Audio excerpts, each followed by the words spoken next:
Thank you, Claudia, and thank you everyone for coming here tonight, and thank you very much to those that put this meeting together at only a week's notice. They worked incredibly hard at it, leafleting and getting the word out. So a round of applause to all those that worked on getting this meeting together.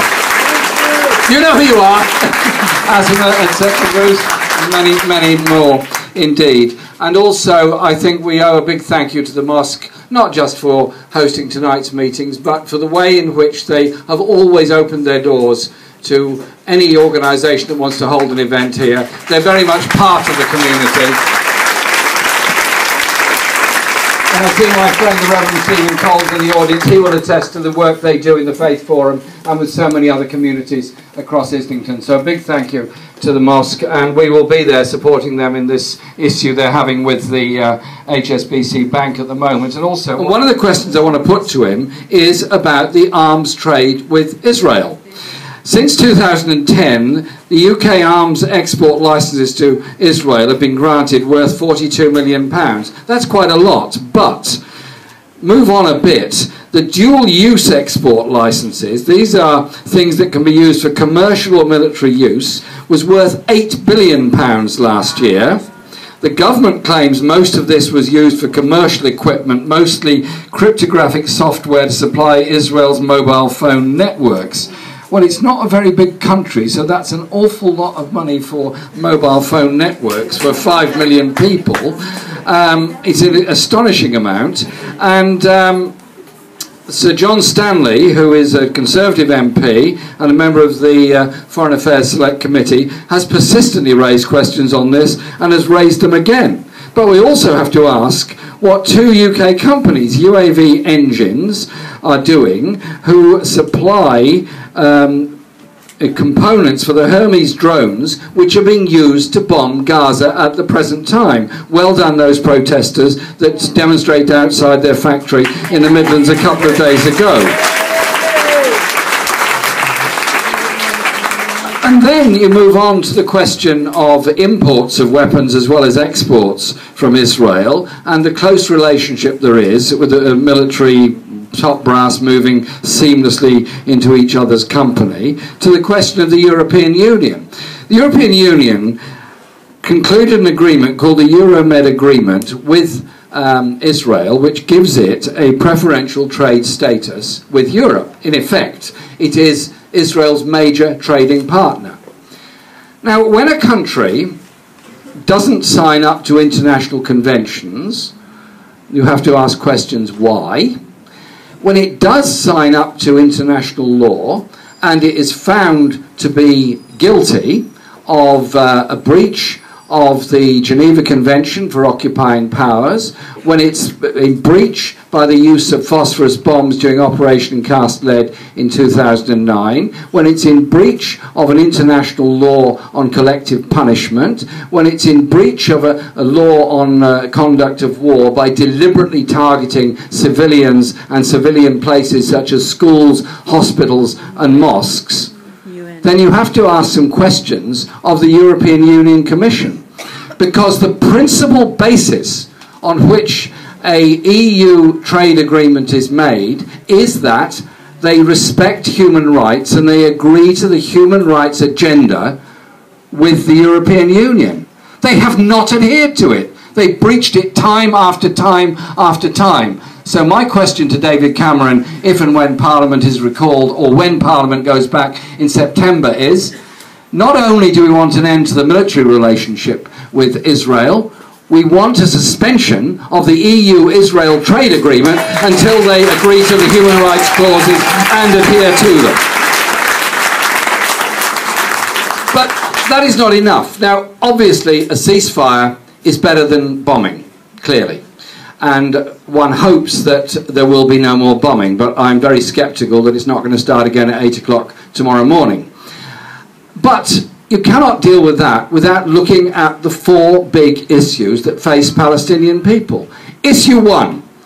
I've been in the refugee camps in Lebanon, and I've met elderly people there. I remember distinctly talking to an old man in his mid-80s who described in the most intricate detail every last tree and house in the village he'd been evicted from in 1948.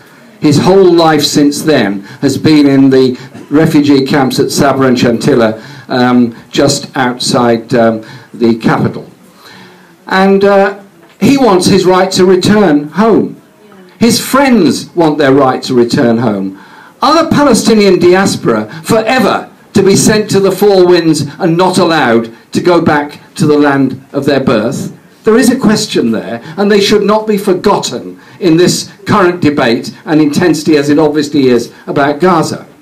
The second is the question of the results of the 1967 war and Israel's expansion and the settlements on the West Bank.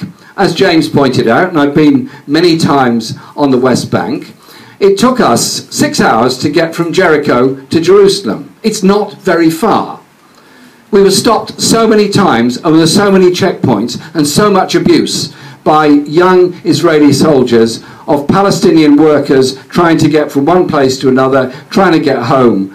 And the water taken from the land, the water taken from the Jordan, fed into the settlement farms and the settlement agriculture, and that is then masqueraded as Israeli produce and then appears in our shops. A very good reason why we should say to those supermarkets that stock goods that are produced from the settlements, sorry, you stock those goods, we ain't shopping with you anymore.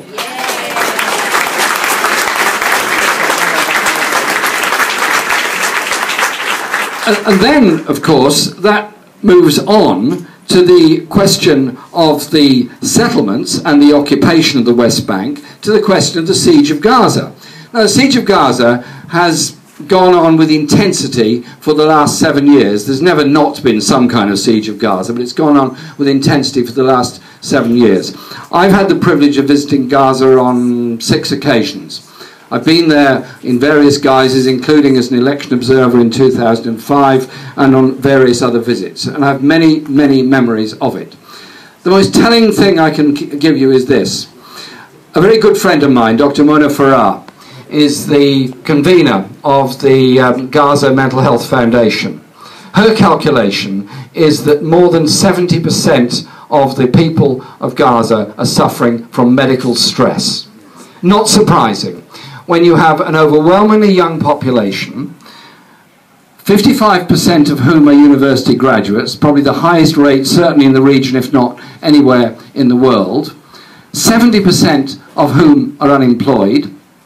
And if you visit a school, and I've visited many schools in Gaza, sadly many of them have now been bombed, you can stand on the top floor of the school, you can look one side and you can see greenery, you can see a balloon in the sky, you can see a very big fence, and you see an area where nobody goes. What's that? It's the buffer zone.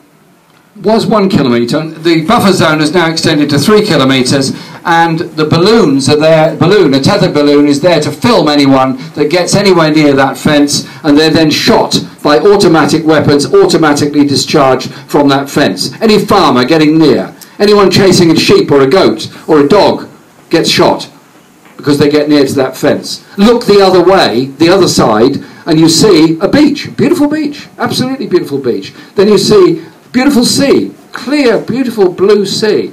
And then a short distance out, you see Israeli naval boats shooting at any Palestinian fishing boat that goes more than 3 kilometres out from the shore.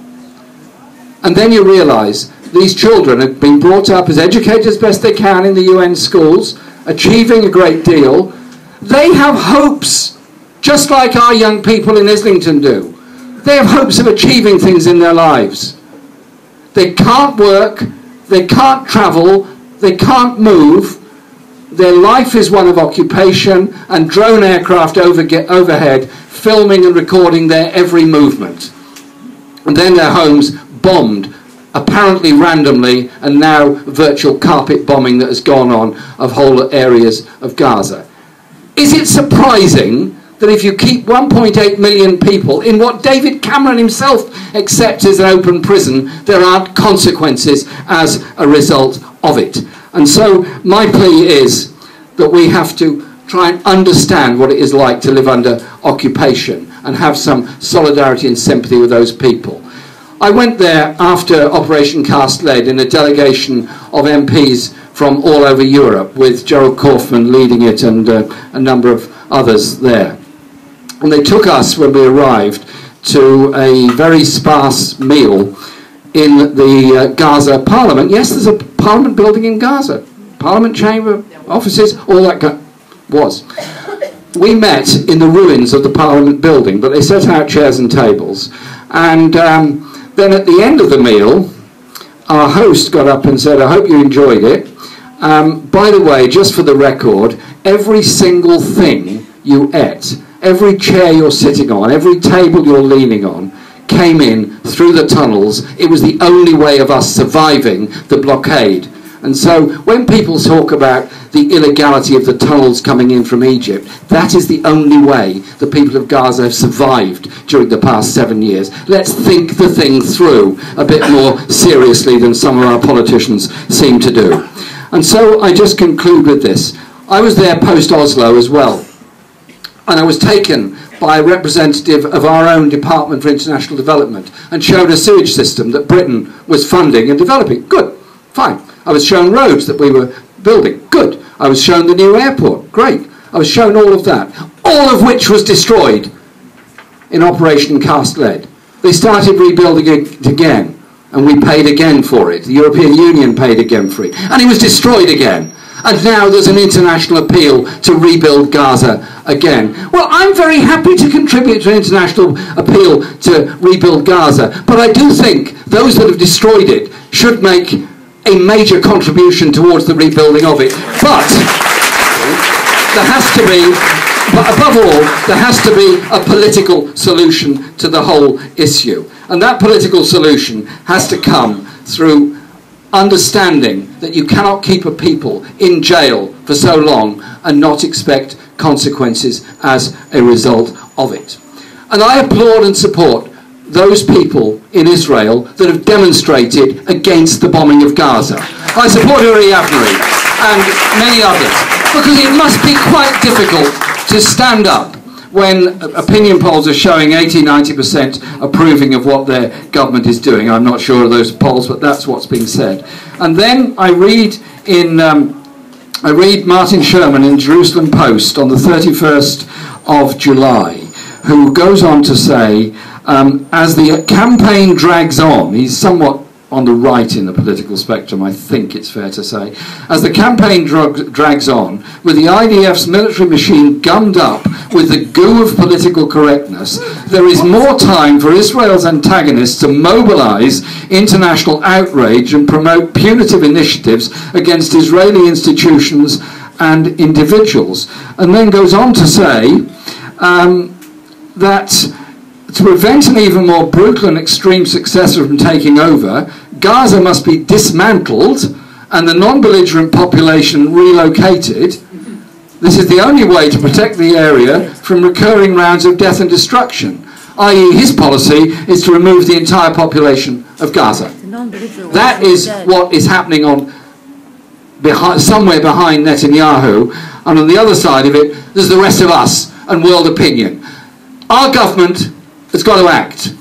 Governments around the world, Chile, South Africa, Brazil, Ecuador, Bolivia, many, many, many more, have acted, withdrawn ambassadors, suspended trade arrangements. Nave Pillay went to the UN Human Rights Council and demanded an investigation into war crimes. Britain abstained. The USA voted against. We've got a job to do politically here. Being at meetings is important. Being on demonstrations is important. Writing letters is important. Demanding peace, demanding justice, demanding change. Without justice for the Palestinian people, there can never be, I'm finishing now. There can never be peace in the region until there is justice for the Palestinian people. That is what brings us here tonight in unity. Thank you very much.